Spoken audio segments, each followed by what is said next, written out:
like to tell us a little bit about the process of judging in this particular competition?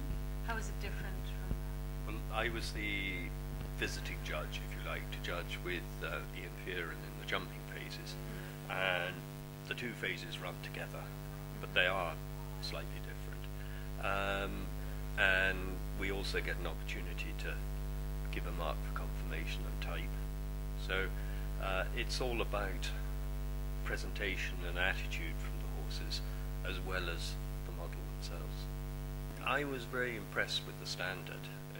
The standard of production is rising all the time, and these for 4 and 5-year-old the horses today, and to me these are still babies, and it's important to see that they're developing along the right lines, and that they're learning to use a brain, which is still a very long way from being formed.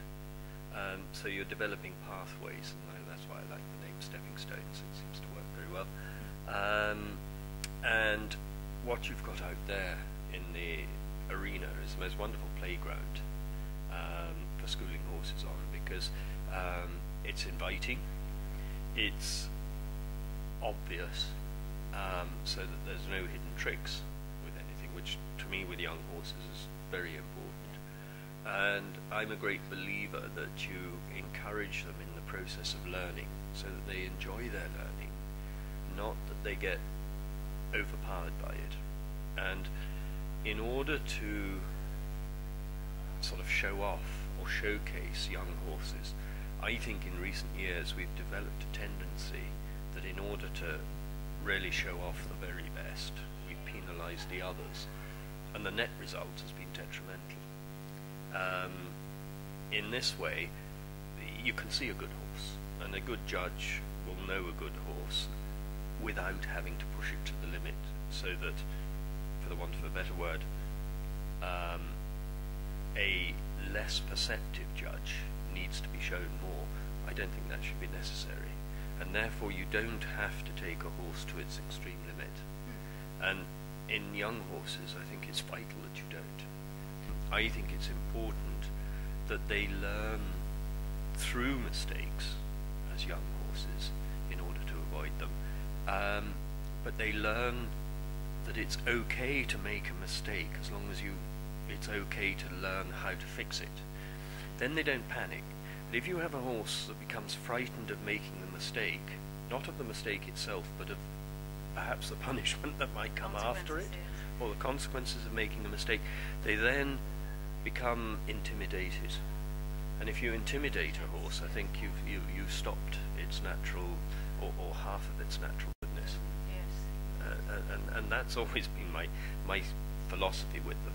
There's obviously, in the course of teaching them, you have to be firm here and there and tell them what they can do and what they can't do. You've got to be black and white, but you've got to make it nice for them to learn.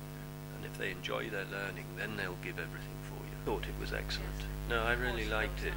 Nice. And I did like it that there were quite a lot of mares, because I've always been a believer in mares, and perhaps that's why I have the attitude I have, because people forget that just because they can't see the dingly-dangly bits, that mares are entire horses, and you have to approach them a little bit differently to geldings sometimes. But a good mare is as good as a stallion, you know, and to find them, I think, is very important. And then, of course, we have them for the future, which is my other big interest, is in breeding of event horses, especially Irish event horses.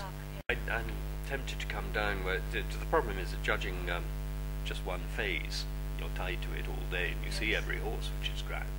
But the dressage side is influential, and I'd like to have been in here to seeing a couple of horses, how they went on the flat. But I might come down when I'm not judging. Yes, there's a few more weeks to go. Oh yeah. But it's a very interesting and an entertaining competition. If anybody's either thinking of producing young horses for eventing, or indeed come shopping, there's a good showcase on both things. There's things to learn and there's things to see. Yes. So I think it's worth the trip. Oh yeah, well worth the trip. And then, of course, this time of the evening you can always nip off to Kilmore Quay, and there's lovely fresh fish in the restaurants and things. Have a little swim.